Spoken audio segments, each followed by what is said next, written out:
อะระหังสัมมาสัมพุทโธภะคะวาพุทธังภะคะวันตังอภิวาเดมิสวากขาโตภะคะวะตาธัมโมธัมมังนัมมัสสามิสุปฏิปันโนภะคะวะโตสาวกสังโฆสังฆังนามามิ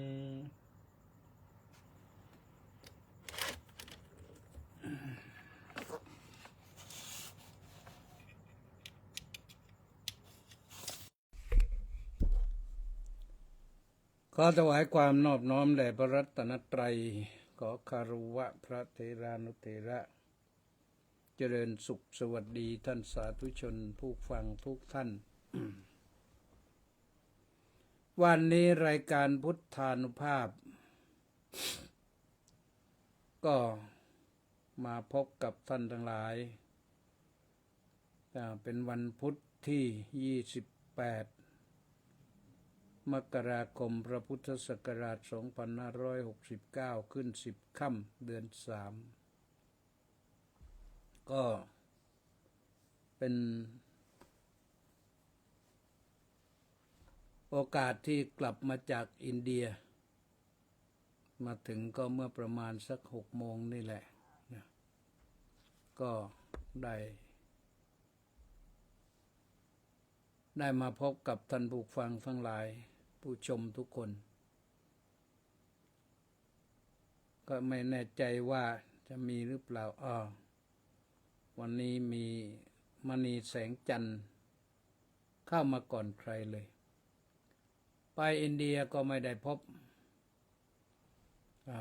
ไปเฝ้าพระพุทธเจ้า2 ครั้งเมื่อวันที่21ที่ไปถึงแล้วก็วันที่28ยามเช้าไปเฝ้าที่ต้นพระศรีมหาโพธิ์วันนั้นได้เข้าไปหน่อยได้เข้าไปถึงวันที่21นั่นแต่วันนี้เข้าไม่ถึงเนื่องจากว่าชาวทิเบตมากันมากไม่รู้กี่หมื่นเดินแถวกันเต็มยาวเหยียดเราสาไปแต่เช้านึกว่าจะเช้าแล้วทำไมเขาทำไปทำมาเขาเร็วกว่าเราก็เลยไม่ได้เข้าไปใกล้ๆต้นพระศรีมหาโพธิ์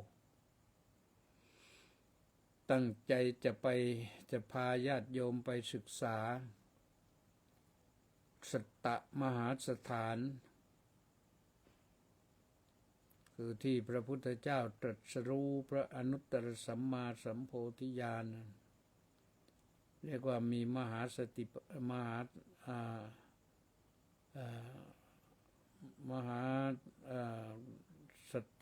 มหาสถาน7 อย่างคือต้นพระศรีมหาโพธิ์สถานที่ประทับนั่งตรัสรู้อนิมิสเจดีย์ที่พระพุทธองค์ประทับยืนทอดพระเนตรแล้วก็ที่รัตนจงกรมเจดีย์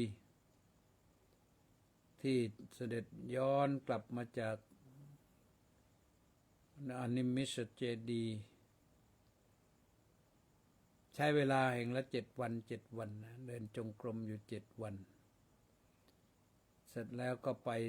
เสด็จไปที่รัตนครเจดีย์ทางด้านเหนือเฉียงตะวันตกนิดๆของต้นพระศรีมหาโพธิ์ก็ไปประทับนั่งพิจารณาเรื่องปัจจัย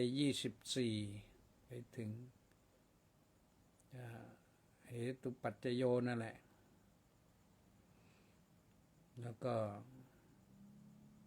ปัจจัยอีกอย่างหนึ่งก็คือ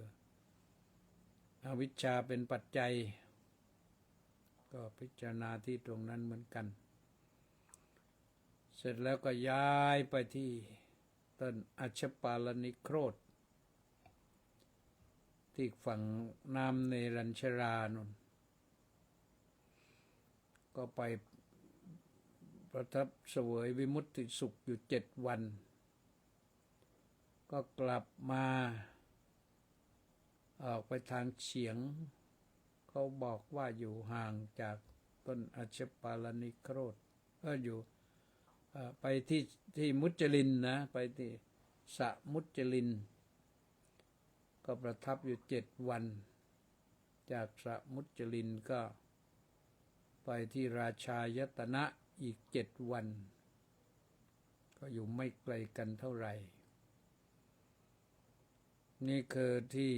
ตรัสรู้แต่ก็ไม่ได้แนะนำญาติโยมเนื่องจากว่าคนมันมากทิเบตเขายึดครองเต็มเลยก็ถึงยามค่ำดึกวันนั้นก็ได้เวลาพักผ่อนก็พักผ่อนกันพอพักผ่อนแล้วคืนนั้นพักที่โรงแรม Residency รู้สึกจะ Residency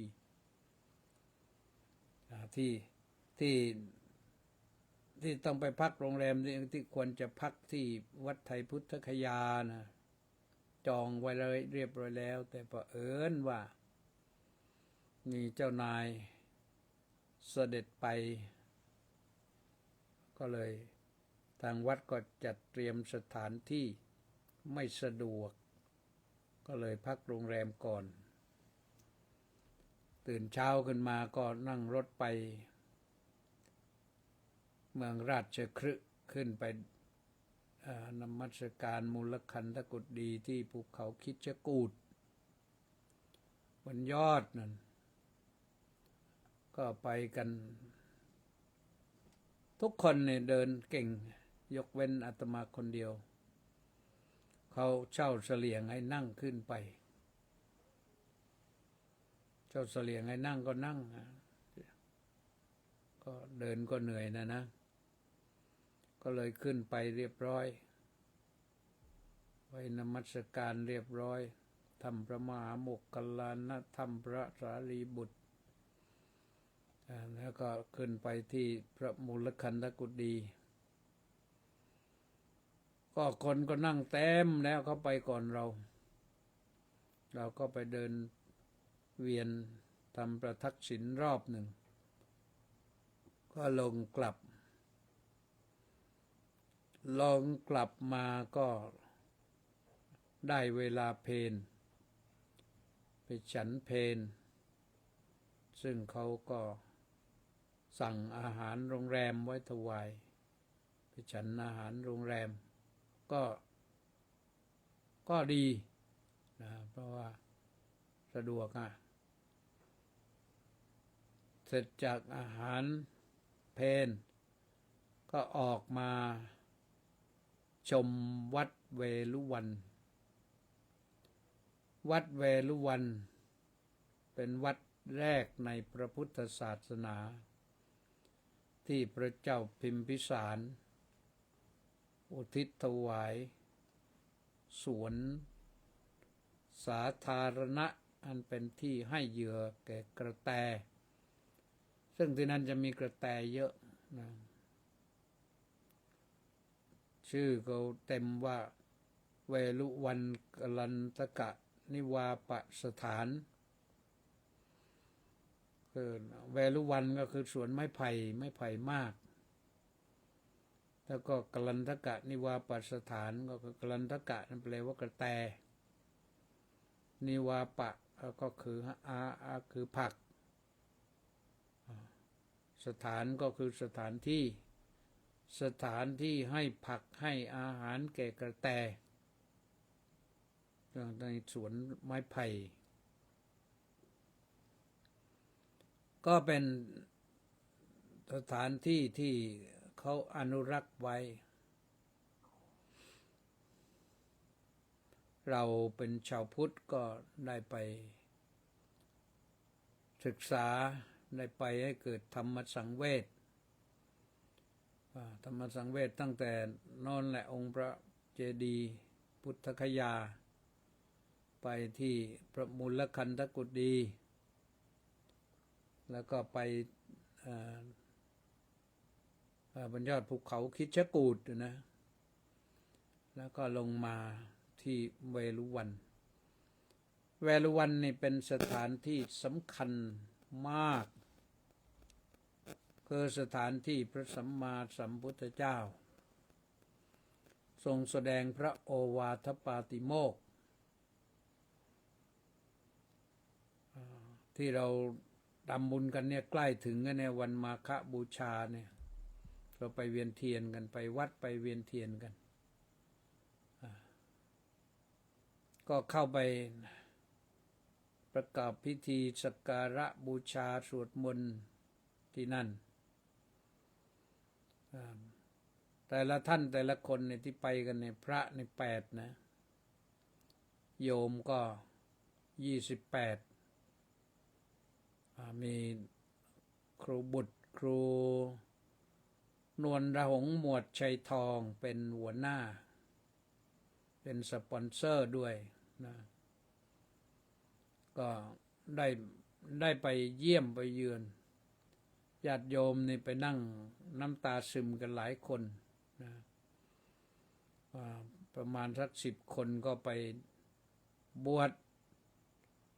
ชที่ใต้ต้นพระศรีมหาโพธิ์แล้วก็มาศึกข้างนอกเพราะเข้าไม่ได้ที่จริงตั้งใจว่าจะไปลาสิกขาที่นั่นเข้าไม่ได้ก็เลยต้องถอยถ้าเข้าไปก็อาจจะติดช้าออกยากไปสนามบินไม่ทันอะไรก็ยุ่งไปใหญ่อันนี้เหตุการณ์ขึ้นเมื่อเช้านะต่างก็ปลื้มใจกันหลายท่านนั้นหมายมั่นปั้นมือว่าถ้ามีโอกาสจะไปอีก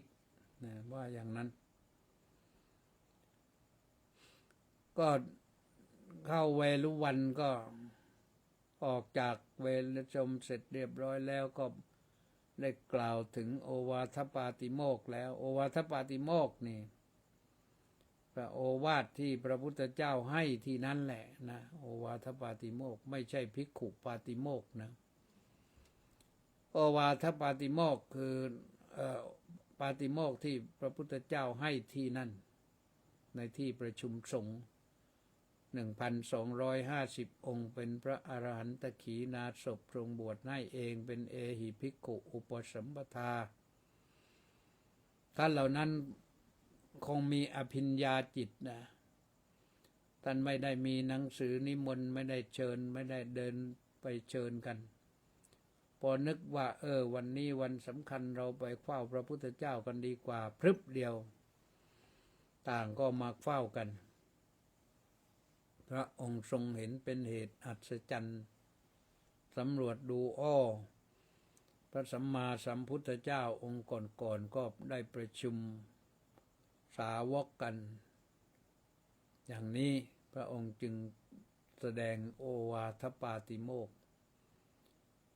ก็เคยบอกหลายครั้งนะว่าโอวาทปาติโมกข์นี่ปาตินี้ตอเต่านะไม่ใช่ตอประตักใครเขียนตอประตักถือว่าผิดความหมายโอวาทปาติโมกข์นี่ต้องเขียนตอเต่ามันแปลต่างกันถ้าตอประตักนี่มันเฉพาะภิกษุภิกขุปาติโมกข์อันนั้นตอประตักแต่โอวาทปาติโมกข์นี่ปาติโมกข์สำหรับคนทุกคนโอวาทสำหรับทุกคนพระพุทธองค์ทรงให้ว่าขันติปรมังตโปติติคานิบบานังปรมังวดันติบุตธานะหิปัปปชิโตปรูปคาติสมโนโหติปรังวิเหทยันโตสัพพปาปัสสะอาการนังโกชลัสสุปสัมปดาสจิตตะปริโยดปนังเอตังบุทธานัสสาสนังอ นุปวาโดอนุปคาโตปาติโมกเขจะสังวโรมัตตัญญุตาจะพัตตัสมิงปันตัญจะสยนาสนังอาทิจิตเตจะอาโยโกเอตังบุตธานัสสาสนันติแค่นั้นแหละก็บอกรัสบอกว่าขันติความอดทนเนี่ยชนะได้ทุกอย่างนะเป็นธรรมมันยอดเยี่ยมปรมังนิพพานถือว่าเป็นอุดมการณ์สูงสุดผู้ที่ตั้งใจเป็นบรรพชิตเป็นสมณะไม่ควรฆ่าไม่ควรเบียดเบียนชีวิตผู้อื่นทุกคนต้องตั้งใจ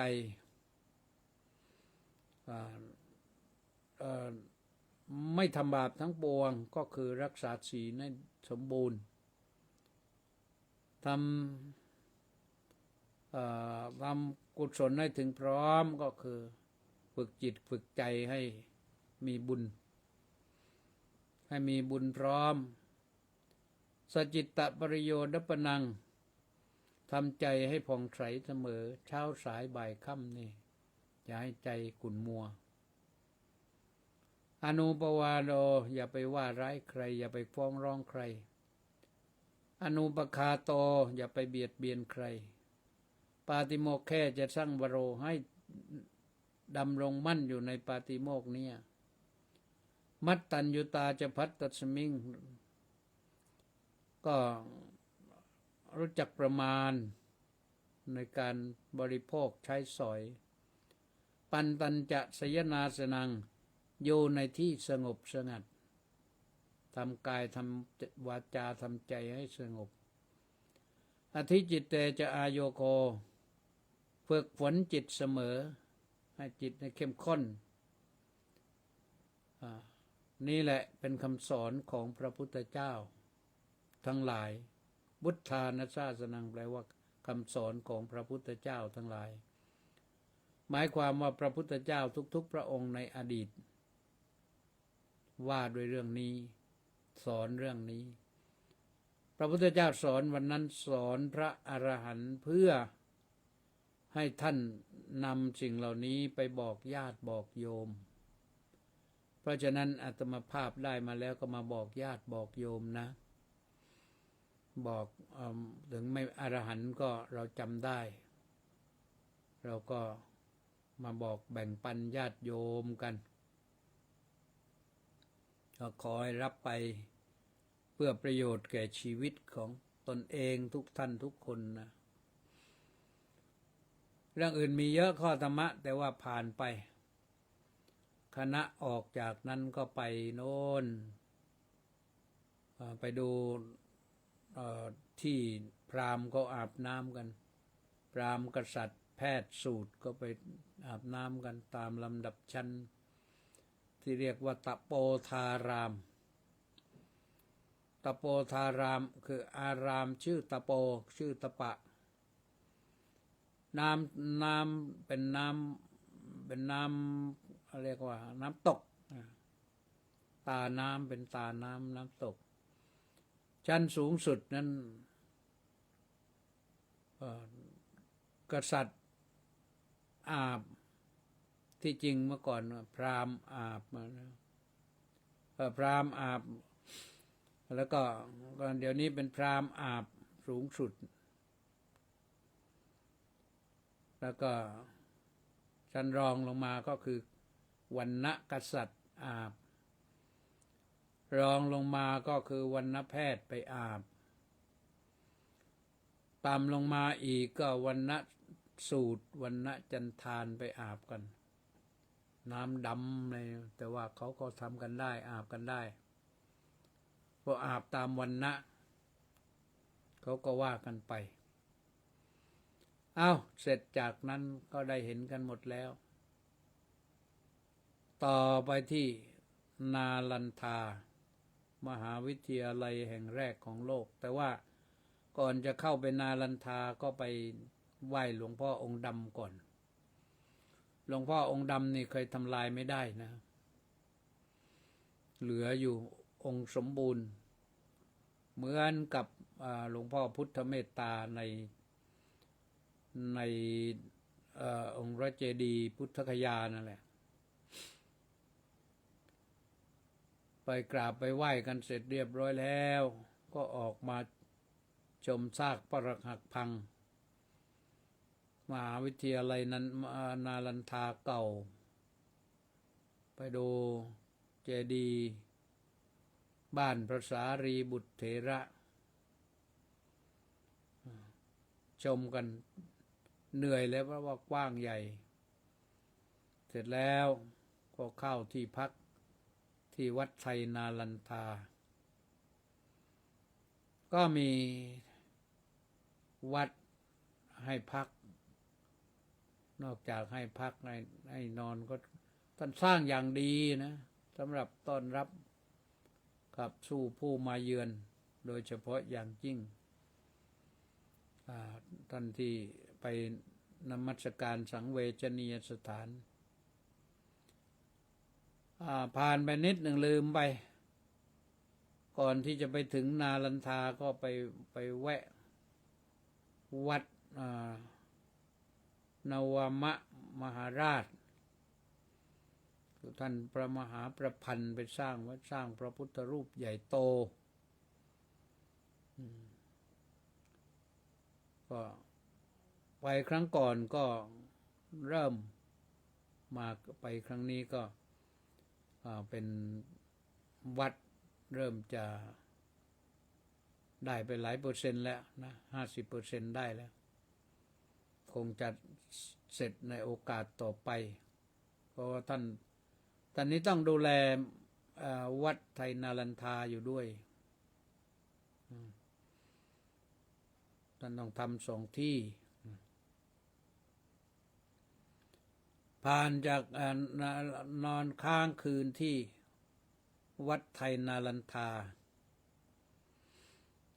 เช้าขึ้นมาฉันเช้าที่วัดร่วมอุปถัมภ์วัดตามกำลังแล้วก็ออกเดินทางไปนอนไปผ่านสะพานอะไรเสตุนะคันธีเสตุนะเนี่ยข้ามแม่น้ำคงคา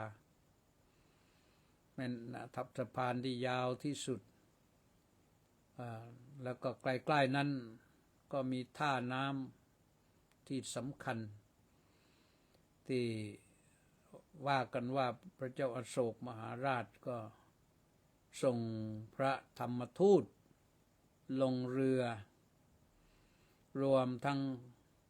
พระโสนพระอุตตรพระชานียะพระภูริยะพระมุนียเถระนะ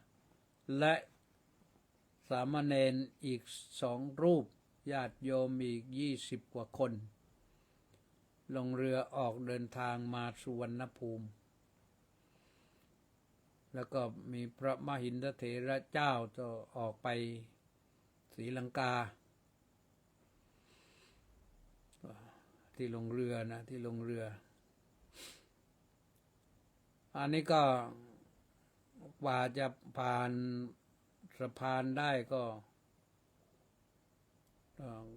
ใช้เวลาพอสมควรนะก็สร้างสะพานใหญ่โตสูงลิบลิ่วแต่ก็อินเดียทำได้นะต่อ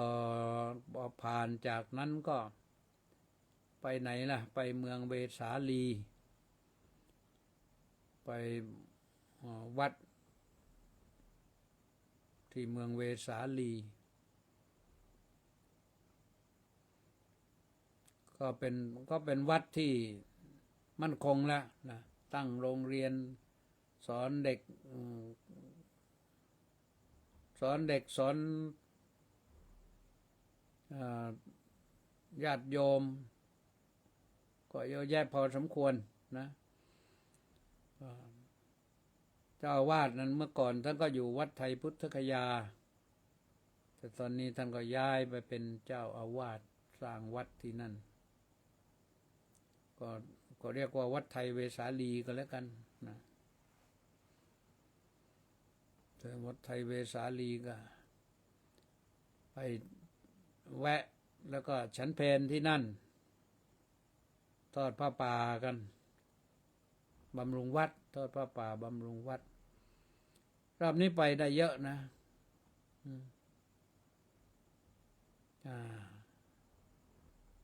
บอกว่าไม่ได้ถ่ายทอดเข้าวิทยุ AM130ใช่วันนี้ไม่ได้โทรไปเพราะว่าเอานั่นเอาคลิปเสียงส่งไปให้แล้วก็ไม่รู้เขาออกอยู่หรือเปล่าก็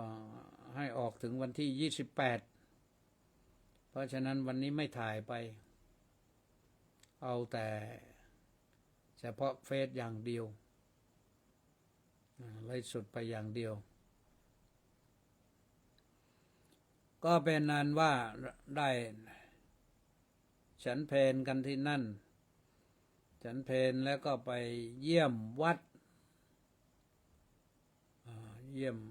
ไปเยี่ยมไปเข้าไปโน้นก่อนเข้าไปที่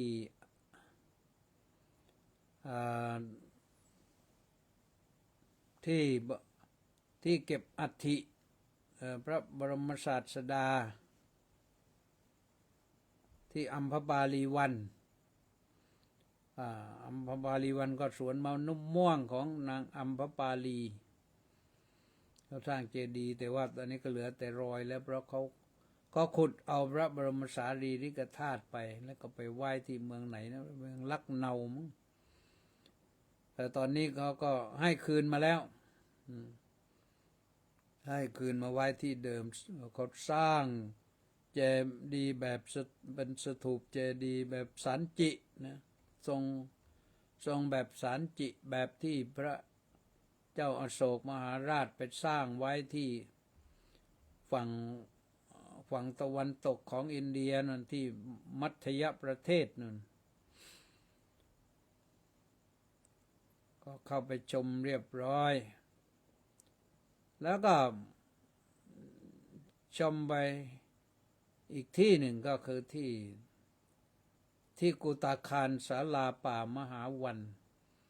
สถานที่ที่พระนางมหาประชาบดีพร้อมนางสากิยานี500ปลงผมเสร็จเรียบร้อยแล้วแต่งชุดพระไปแล้วไปขอบวชพระพุทธองค์ก็ทรงหน่วงเหนี่ยวไว้ว่าบวชแล้วจะมีปัญหาไหมอย่างไรเนี่ยไม่ประสงค์จะให้สตรีต้องมาเดือดร้อนก็เลยเดือดร้อนถึงพระอานนทเถระพระอานนทเถระท่านก็ตั้งปัญหาไปถามพระพุทธเจ้าว่าถ้าสตรีบวชจะมีโอกาสบรรลุธรรมได้ไหมพระพุทธเจ้าบอกว่าได้ทุกคนปฏิบัติธรรมแล้วสามารถบรรลุธรรมได้ก็ถ้าอย่างนั้นก็ขอให้พระนางมหาประชาบดีได้บวชเถิดเพราะพระองค์มีพระคุณูปการแก่พระพุทธองค์มากพระนางมหาประชาบดีนั้นเป็นพระมารดาเลี้ยงพระมารดาเลี้ยงเป็นน้องสาวของพระนางสิริมหามายาเมื่อพี่สาวถึงแก่ที่วงคตน้องสาวก็มาเลี้ยงดูหลานเพราะว่าตอนนั้นพระสัมมาสัมพุทธเจ้าก็ประสูติได้แค่7 วันพระมารดาที่วงคตพระเจ้าสุโธทนะก็ไม่ลังเลนะเพราะให้พระนานางเป็นพระมารดาเลี้ยงสถาปนาขึ้นเป็นพระราชินีก็ได้เลี้ยงดูพระพุทธองค์มาจนกระทั่งเติบใหญ่นั่นแหละอย่างดีด้วยเลี้ยงพระองค์อย่างดีก็เลยได้ พุทธองค์ก็ได้เจริญพระชนมายุมาตามลำดับกาลแล้วก็ได้ไปเยี่ยมทั้งของเก่าของใหม่นะแต่ไปเยี่ยมที่เดิมก็คือที่อัมพปาลีวันแล้วก็ออกไปเยี่ยมที่กุตคารศาลาป่ามหาวันที่พระนางมหาประชาบดีพร้อมสากิยานีอีก500ได้บวชเป็นพระภิกษุณีครั้งแรกจากนั้นก็ไปเยี่ยมสถูปพระสถูปที่รัฐบาลเขาสร้างขึ้นแล้วก็เก็บพระบรมสารีริกธาตุที่เป็นสมบัติของเมืองเวสาลีนั้นให้เป็นที่มั่นคงจากที่เขาเก็บไปไว้ในพิพิธภัณฑ์เสียนานนะตอนนี้ก็ได้คืนมาแล้วก็ได้เป็นสมบัติของชาวเวสาลีเวสาลีเรียกว่าไพศาลีก็ได้เราเรียกว่าไพศาลีก็มีนะภาษาไทยใช้ได้หลายอย่างเอาละท่านสาธุชนทั้งหลายอันนี้ก็มาครึ่งทางแล้วนะลองอ่านหน่อยว่าใครมาบ้างใครเข้ามาบ้างนะจะมีใครบ้างมีนะมณีแสงจันทร์สมศรีลักษณะวิลาศแม่ชีสมใจสาธุสาธุสาธุสาธุมณีแสงจันทร์บอกว่าน้อมกราบนมัสการสาธุสาธุสาธุเจ้าค่ะสาธุกฤษไกรดิษฐ์ก็บอกว่ากราบนมัสการท่านเจ้าคุณครับสาธุนะเพ็ญญาภักดิ์บุญศรีสรโชติกราบนมัสการท่านพระอาจารย์น้อมกราบสาธุสาธุสาธุเจ้าค่ะสาธุสมศรีลักษณะวิลาศก็น้อมกราบนมัสการสาธุสาธุสาธุสาธุนะจิรวัตรเพชรศรีน้อมกราบนมัสการท่านเจ้าคุณด้วยความเคารพสาธุสาธุสาธุครับสาธุมณีแสงจันทร์บอกว่ามาอินเดียไม่ได้พบท่านเจ้าคุณเลยคนมากเข้าไม่ถึงเจ้าค่ะจริงๆคนมากจริงๆโดยเฉพาะทิเบตเข้ามากันเต็มเลยนะเราแพ้ทิเบตเขานะสริดพองแทสะบำรุงสาธุครับพระอาจารย์สาธุบินคิมก็บอกว่ากราบนมัสการพระเดชพระคุณเจ้าคุณอาจารย์ด้วยความเคารพอย่างสูงครับสาธุ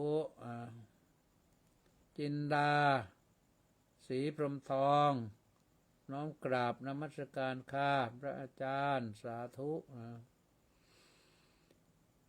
แล้วก็วัดป่าบนเนินสุโขทัยน้อมกราบถวายความเคารพพระเดชพระคุณครับพร้อมสาธุมีใครอีกไหมพิสเพลินสาริกโพติน้อมกราบนมัสการท่านเจ้าคุณเจ้าข้าสาธุสาธุสาธุสาธุต้าสิทธิมงคลก็นมัสการสาธุครับกำพรผู้มณีท่านกราบนมัสการในวันพุธที่28 มกราคม 2569มาด้วยความเคารพอย่างสูงครับผมสาธุแล้วก็เล็กวังบุรพานกูลแก้วสุขกราบสาธุครับสาธุลีลาวดีดอกสร้อยน้อมกราบนมัสการด้วยความเคารพอย่างสูงเจ้าค่ะสาธุสาธุสาธุมัคโคนาโมเมก็บอกว่ากราบนมัสการสาธุพระเดชพระคุณกลับมาแล้วขอให้สุขภาพแข็งแรงดีนะเจ้าค่ะสาธุก็น่าจะดีอยู่แหละนะอังขึ้นน้อยสาครเย็นตรังนนนะตรังนนสาธุสาธุสุมาลักษมีดวงสมสาน้อมกราบนมัสการเจ้าค่ะสาธุ มัคโคนาบอกว่าพระเดชพระคุณไม่ได้ถ่ายทอดเข้าสถานีวิทยุ AM 1350เมกะกิโลเฮิรตซ์หรือเจ้าคะไม่ได้ถ่ายวันนี้ไม่ได้ถ่ายเปิดฟังทางลิงก์ของสถานียังเป็นเทปเก่าเจ้าค่ะเก่าหรือไม่เก่านะเทปไม่เก่านะของใหม่นะแต่ต่อเนื่องกันแล้วก็มัคโคนาบอกว่ารับทราบเจ้าค่ะทางสถานีเปิดเทปอยู่เจ้าค่ะโอเคค่ะสาธุเฉลิมพงษ์กำแพงแก้วบอกว่ากราบสาธุพระอาจารย์สาธุนะแล้วก็ป้าจ่ายจินดาน้อมกราบสาธุสาธุสาธุเจ้าค่ะธราเทพจันสกุลกราบนมัสการครับท่านเจ้าคุณอนุโมทนาสาธุครับสาธุกิมอินบุญท่านกราบนมัสการเจ้าค่ะสาธุสาธุสาธุเจ้าค่ะสาธุก็ว่ากันเท่านั้นนะที่จริงแล้ววันนี้ตอนต้นก็มัคโคนาและอีก685คนนะออนไลน์เข้ามาแล้วก็ต้องขออนุโมทนาบุญด้วยนะตกค้างของคุณโยมนางสาวโสวณีศรีใสวันนั้นโอนก็มาก็ไปอินเดียพอดี 1,000 บาทนะอนุโมทนาสาธุนะแล้วก็คุณโยมแม่ทองดีบุญประเสริฐอีก100ผ่านคุณดร.สมชายบุญสุนดำเนินการมาให้แล้วสาธุท่านที่3ก็คือคุณโยมนางสาวละเอียดเที่ยงสกุลก็อีก 1,000 บาทเหมือนกันขออนุโมทนาสาธุ3ท่านในวันนี้นะก็พอดีคำรณแย้มเยือนก็เพิ่งมาถึงบอกว่าน้อมกราบคารวะพระเดชพระคุณพระธรรมกิติเมธีขอรับสาธุนะอันนี้ก็ผู้ที่ได้เข้ามาติดตามฟังอยู่นะ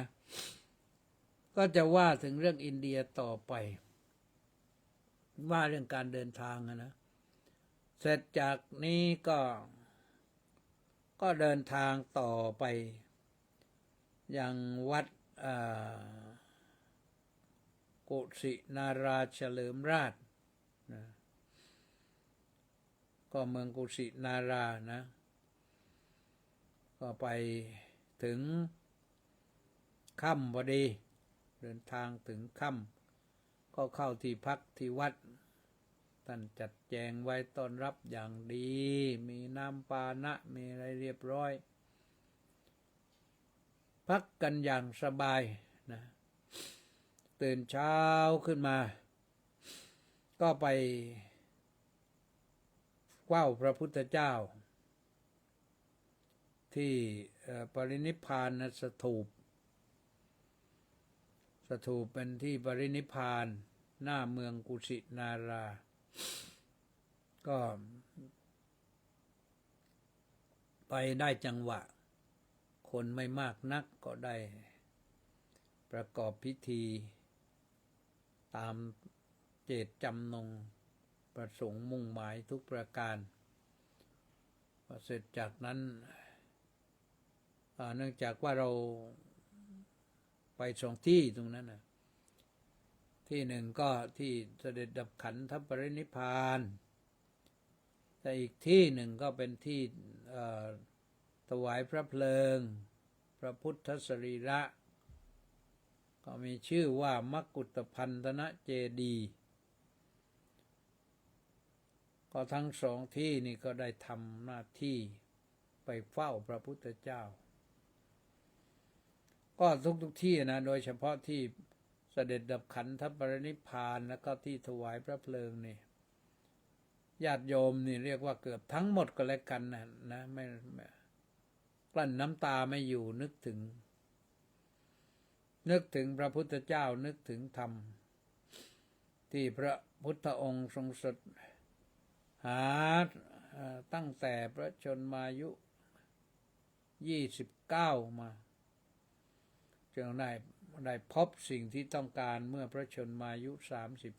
35และทรงทำงานแผ่ความสุขให้แก่ชาวโลกอยู่45 ปีเรียกว่าไปด้วยเท้านะชายพระบาททั้งสองดำเนินไปเมืองน้อยเมืองใหญ่ไปทั่วที่เสด็จไปทันนะจนกระทั่งวาระสุดท้ายก็เสด็จไปดับขันธปรินิพพานณระหว่างสาละทั้งคู่ที่หน้าเมืองกุสินาราเมืองกุสินารานี่เป็นเมืองหลวงของแคว้นมัลละก็อยู่แถวๆนั้นแหละแล้วก็เมืองนี้ในอดีตก็ชื่อว่าเมืองกุสาวดี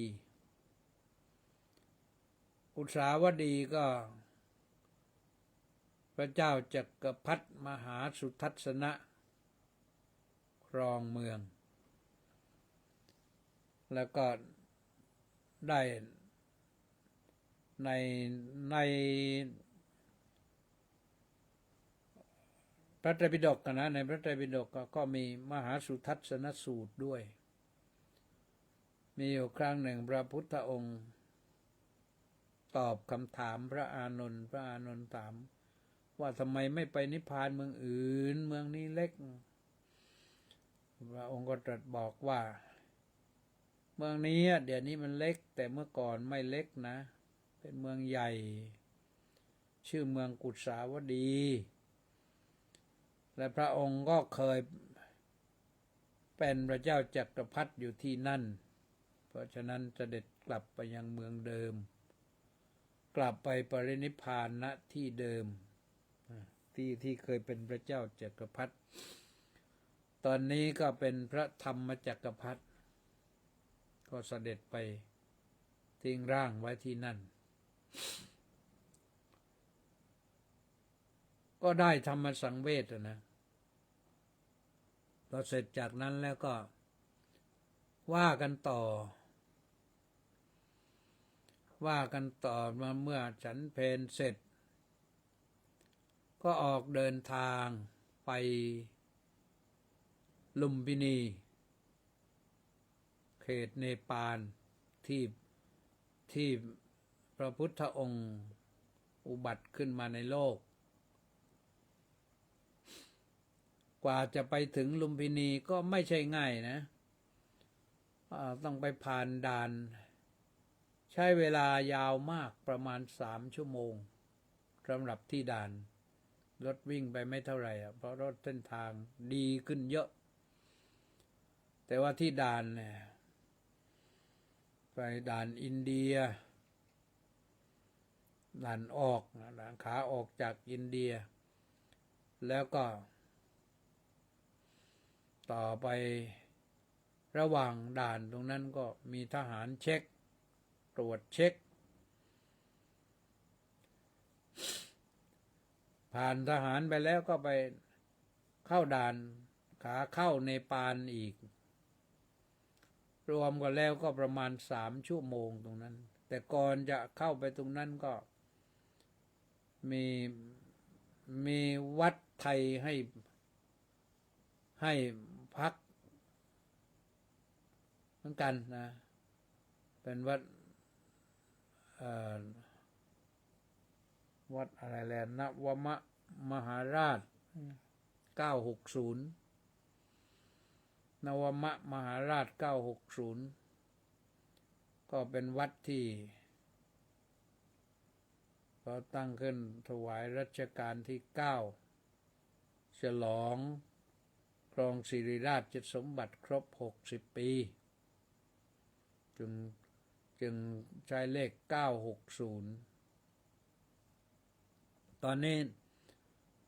ซื้อที่เพิ่ม จะสร้างโบสถ์แล้วจะสร้างโบสถ์แล้วแต่ยังไม่ได้สร้างนะซื้อที่ได้แล้วก็น่าอนุโมทนากับพระที่ไปทำงานอยู่นะน่าอนุโมทนาจริงๆพอผ่านด่านไปผ่านด่านต่อผ่านด่านเนปาลก็เว้งเข้าไปอีกประมาณน่าจะ30-40 นาทีนะก็ต่อไปถึงที่พักที่นี่พักที่วัดไทยลุมพินีวัดไทยลุมพินีนี่ก็เป็นวัดที่เจ้าอาวาสวัดไทยพุทธคยานั่นแหละไปสร้างคือท่านเจ้าคุณพระพรหมวชิรโพธิมงคลวชิระโพธิคุณโพธิวงศ์พรหมวชิระโพธิวงศ์วีรยุทธท่านเก่งยอมรับเลยว่าเก่งจริงๆนะท่านสร้างวัดไทยกุสินาราเฉลิมราชเป็นวัดระดับแนวหน้าเลยตอนนั้นตอนเริ่มสร้างวัดไทยกุสินาราเฉลิมราชนะตอนนั้นท่านยังไม่ได้เป็นเจ้าอาวาสหลวงพ่อทองยอดยังเป็นอยู่ที่วัดไทยพุทธคยาแต่ท่านก็ไปทำก็ได้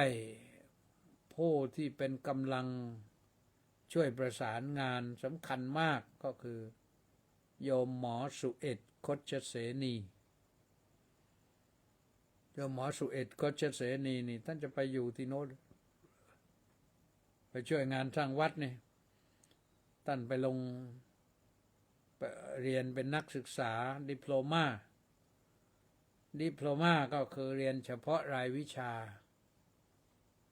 แต่โยมหมอเรียนดิโพลมารายวิชานี้ไม่จบสักทีหนึ่งเพราะว่าพอเวลาถึงสอบโยมหมอก็จะต้องมีเหตุต้องกลับมาเมืองไทยพอไปถึงก็สอบเสร็จแล้วลงใหม่ก็อยู่งั้นน่ะเป็นปีๆไปแต่โยมหมอได้ไปช่วยประสานงาน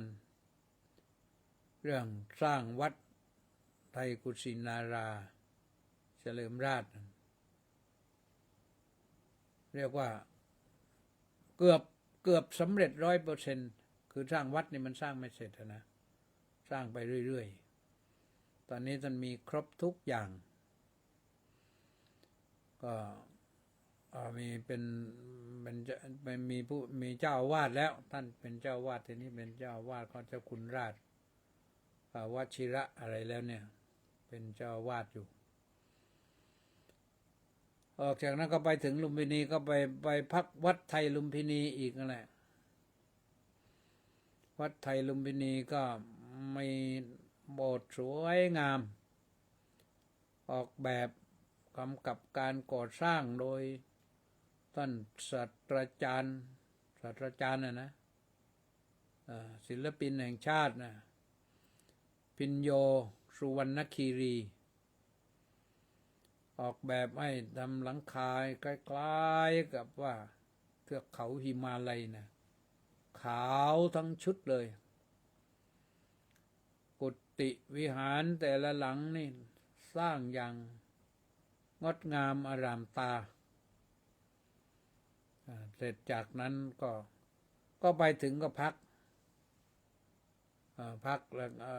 เช้าพอเช้าขึ้นมาก็ไปสถานที่พระพุทธเจ้าประสูติที่ลุมพินีวันซึ่งก็อยู่ไม่ไกลอยู่ไม่ไกลก็ไปชมรอยพระบาทแล้วก็ไปเยี่ยมชมเสาอโศกที่พระเจ้าอโศกมหาราชไปประดิษฐานไว้แล้วก็นั่งสวดมนต์กันต่อจากนั้นก็กลับมาฉันเพลนะ ฉันเพลเสร็จก็ออกเดินทางไปสาวัตถี ไปเชตวัน ไปเชตวันมหาวิหารอารามของท่านอนาถปิณฑิกะเศรษฐีซึ่งช่วงนี้ก็ใช้เวลาพอสมควรเหมือนกันเดินทางไกลไปเชตวันก็ไปพักที่วัดไทยเชตวันก็แต่ละวัดก็สร้างไว้น่าชื่นชมทั้งนั้นนะสวยงามครั้งก่อนไปดูไม่มีอะไรไปครั้งนี้ก็เรียบร้อยแล้วที่พักนักแสวงบุญก็สร้างไว้อย่างดีก็ได้ไปพึ่งบารมีกันบารมีนี่ก็ท่านเจ้าคุณคมสอนชื่อเจ้าคุณอะไรแล้วไม่รู้ละแต่ว่าเดิมชื่อคมสอนองค์นี้ก็เคยเป็นนักศึกษาที่พระนศีในรุ่นเดียวกันแต่ท่านไปเรียนปริญญาโทอยู่เราจบปริญญาเอกก็กลับก่อนท่านอยู่เรียนปริญญาเอกจนกระทั่งจบแล้วท่านไม่กลับท่านทำงานเผยแผ่ศาสนาต่อต้องขออนุโมทนาชื่นชมเป็นอย่างยิ่งแต่แล้วก็ทำยังไงทีนี้ไปถึงที่นั่นก็พักที่นั่นก็ออกไปชมเชตวันมหาวิหารไปชมเมืองสาวัตถีไปชมบ้านท่านอนาถปิณฑิกเศรษฐีไปชมบ้านของบิดาของท่านพระองคุลิมานแล้วก็เข้าวัดเชตวันแล้วย้อนกลับมาที่วัดไตรเชตวันอีกเสร็จเรียบร้อยทำภัตกิจเรียบร้อยแล้วก็ออกเดินทางกลับมายังพาราณสีทีนี้เพราะว่ายังไม่ได้เข้านะวิ่งวนไปคล้ายๆเป็นกึ่งวงกลมก็กลับมาถึงพาราณสีก็มาพักที่วัดอีกวัดไทยสารนาถก็มาก็ค่ำแล้วพักวัดไทยสารนาถเช้าขึ้นมาก็ไปนมัสการสังเวชนียสถานก็คือที่พระพุทธองค์ทรงแสดงธรรมจักรกับปวัตตนสูตรก็ไปชมบรรยากาศต่างๆร่องรอยต่างๆแล้วก็ไปนั่งสวดมนต์กันทั้งที่ประดิษฐานพระบรมสารีริกธาตุที่กุฏิพระอรหันต์ที่มูลคันธกุฏิที่ประทับของพระพุทธเจ้าที่แสดงธรรมโปรดพระยศเถระแล้วก็ไปที่แสดงธรรมโปรดแก่ปัญจวัคคีย์คือทำเมฆสถูปแต่แล้วก็เวียนเทียน3 รอบจบจากนั้นไปไหนทีนี้ก็ขึ้นรถต่อทีนี้มุ่งตรงมายังพุทธคยากลับมาพุทธคยาเมื่อเย็นวานเนี่ยเช้านี้ก็ไปนมัสการองค์พระเจดีย์พุทธคยาแต่เข้าไม่ถึงนมัสการอยู่ข้างนอกธรรมสังเวชเกิดขึ้นว่าเราไปได้แค่นั้นเสร็จแล้วก็เรียบร้อยก็กลับมาฉันเช้าที่วัดฉันเช้าเสร็จก็ออกเดินทางไปสนามบินขยาไปสนามบินขยาก็ไปเตรียมตัวเรียบร้อยเสร็จเรียบร้อยก็ขึ้นเครื่องบินกลับ กรุงเทพมหานคร ที่นอนก็บ่ายเที่ยงครึ่งเครื่องขึ้น แต่เที่ยงครึ่งที่นอนน่ะบ้านเรามันก็บ่าย2 โมงนะเพราะว่าเราเร็วกว่าเขา1 ชั่วโมงครึ่งก็มาถึงเรียบร้อยมาถึงก็เมื่อประมาณสัก5 โมงเย็นเครื่องลงที่ดอนเมืองกว่าจะได้ออกมาก็นั้นนิดนี้หน่อยก็กลับมาถึงเรียบร้อยนี่รายงานว่าตั้งสมณศักดิ์ให้พระครูปริยัติโพธิวิเทศด็อกเตอร์กรมสอนคุตธรรมโมปท4 PhD ใช่หรือวัดเจ้าวาดวัดไทยเชตวันมหาวิหารนครสาวัตถีก็ถ้าถูกก็ดีนะเอาละก็ทุกวัดที่เราไปก็ได้ทอดพระป่านะที่สำคัญก็ได้ทอดพระป่าบำรุงสถานที่ได้ไม่มากหรอกประมาณหมื่นกว่าหรือไม่ถึง10,000แถวเนี้ยนะก็ถือว่าได้ทำหน้าที่เรียบร้อยได้กราบได้ไหว้ได้บุญมาแล้วนำบุญมาฝากญาติโยมทุกท่านที่ติดตามสดับรับฟังนะวัดโคกเคียนพุทธเมตตารามบอกว่ากราบนมัสการและอนุโมทนาบุญด้วยครับตั้งสมณศักดิ์ให้พระครูปริยัติโพธิวิเทศด็อกเตอร์คมสอนอุตตมธรรมโมปท4 PhD เจ้าอาวาสวัดไทยเชตวันมหาวิหารนครสาวัตถีรัฐอุตรประเทศสาธารณรัฐอินเดียสาธุนะเป็นพระราชาคณะชั้นสามัญในราชทินนามที่พระวชิระโพธิวิเทศนี่ตรงนี้ถูกต้องนะก็โยมทราบตามนี้ก็แล้วกันนะพระวชิระโพธิวิเทศนะก็ได้เวลานะครบถ้วนแล้วย่อไปตั้ง7 วัน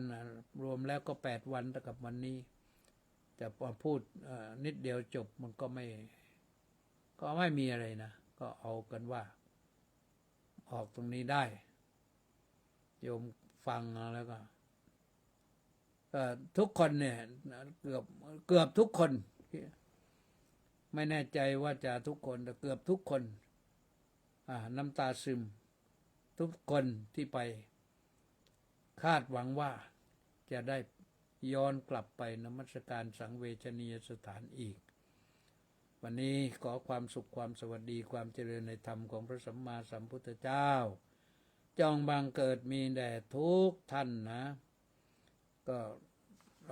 อ่านรายชื่อไปก็ครบหมดแล้วแหละนะก็โดยประการราชนีพรุ่งนี้ก็มาว่ากันใหม่ขอเจริญพรสวัสดี